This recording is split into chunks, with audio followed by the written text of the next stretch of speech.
Hello everyone, welcome back to my channel. তোমাদের সবাইকে আমার মৌ বেঙ্গল ব্লগ ইউটিউব চ্যানেলে আবার একটা নতুন ব্লগে স্বাগতম। তো গাইজ, আশা করি তোমরা সকলে খুবই ভালো আছো আর আমিও ভালো আছি। আজকের ব্লগটা শুরু করছি পাক্কা 6টা থেকে, মানে পুরো সকালবেলা থেকে। তো তোমরা অনেকেই জানো যে আমি এখন শিলিগুড়িতে আছি। থাকলে এত সকাল সকাল যদিও আমি টের পাই না, কিন্তু এখানে অনেক সকালবেলা আজকে টের পেয়েছি। কিসের জন্য আমি নিজেও জানি না, কিন্তু কালকে যখন আমরা এসেছিলাম, মানে এতটা জার্নি করার পরে আর ব্যাগ শ্যাগ মানে বয়ে আনার পরে এত বেশি হাতে ব্যথা হয়ে গেছে, যার কারণে হয়তো খুব তাড়াতাড়ি টের পেয়েছি।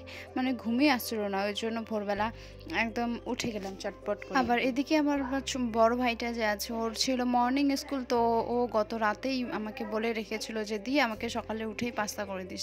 কিন্তু দুঃখের বিষয় একটা ছিল গাইস, আমি পাস্তা রেসিপি ঠিক একটা জানিই না। তারপর যেমনটা হয়, তোমরা যেভাবে ঠিক আমার ভিডিওটা দেখছো ইউটিউবে, সেভাবেই আমি একটা চটপট পাস্তা রেসিপি ইউটিউবে দেখে নিলাম। তো সেই রেসিপি অনুযায়ী একটা পাত্রে জল ঢেলে পাস্তা ঢেলে দিয়েছিলাম। তারপরে লবণ আর তেল দিয়েছি। আর এদিকে ভাইও উঠে গেছে যেহেতু মর্নিং স্কুল।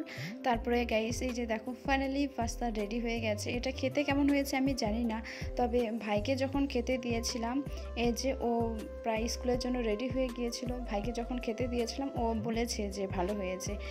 তো আমি যেটা বলবো যে এটাই আমার মানে আমি ফার্স্ট করলাম পাস্তা। যাই হোক, খেতে কিন্তু টেস্টি হয়েছে, তোমরা নিজেই দেখতে পেলে যে ভাই ভালো মানে বলেছে আর কি।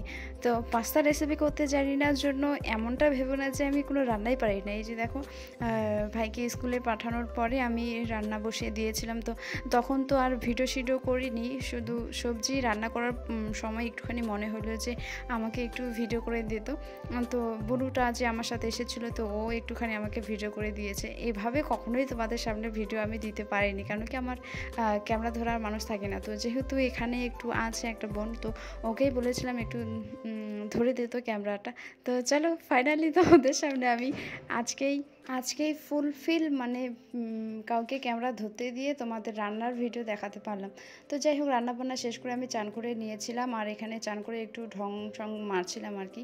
ও, আমি তো বলতেই ভুলে গেছি, যারা এখনও পর্যন্ত ভিডিওটাকে একটা লাইক করেনি, প্লিজ একটা লাইক করে দাও, আর সাথে একটা কমেন্ট, মিষ্টি মধুর কমেন্ট করে দাও, কেমন? তো মামার বাড়িতে আসলে সব থেকে বেশি যেটা আমার ভালো লাগে সেটা হচ্ছে আমার দুই ভাই, ছোট্ট দুটি ভাই, আর হচ্ছে এই মাছগুলো। সারাদিন এদের সাথে খেলা করেই চলে যায় আমার দিন, কোথাও বাইরে যাওয়াও হয় না আর সেভাবে ঘোরাও হয় না। মাঝে সাঝে মামির সাথে বার হই আর কি। আর হ্যাঁ, আরেকটা কথা তোমাদের আমি বলতেই ভুলে গেছি, যেটা আমার ভিডিও শুরুতেই তোমাদের বলা উচিত ছিল।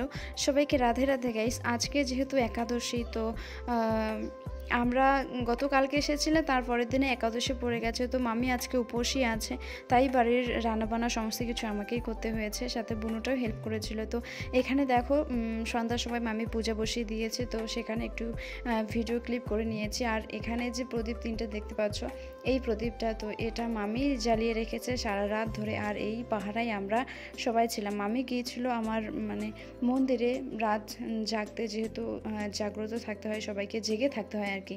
তো যারা উপোস থাকে তারা জেগেই থাকে, তো বাড়িতে আবার প্রদীপ জ্বালিয়ে রেখে যায়। তো আমরা শুধু আমি আর মামা আর বোনু ছিলাম এই প্রদীপের পাহারায় সারা রাত। তো এই ভিডিও ক্লিপটা যে দেখতে পাচ্ছ, এটা প্রায় রাত 12টা কি 1টা নাগাদ হবে। তো বোনুটা বলছে তুই এখনও আবার ভিডিও করিস। তো তারপরে সকালবেলা আমরা চলে গেলাম বড় মামাদের বাড়িতে, কীর্তন হয়েছিল, সবাই ওখানেই রাত জেগেছে, তো আমরা সেখানেই যাচ্ছি এখন প্রসাদ খেতে। তো এই ব্লগটা আমি এখানেই শেষ করছি গাইস। নেক্সট ব্লগে আবার তোমাদের সাথে দেখা হবে, ততক্ষণে তোমরা সবাই ভালো থেকো, সুস্থ থেকো। টাটা সবাইকে, রাধে রাধে।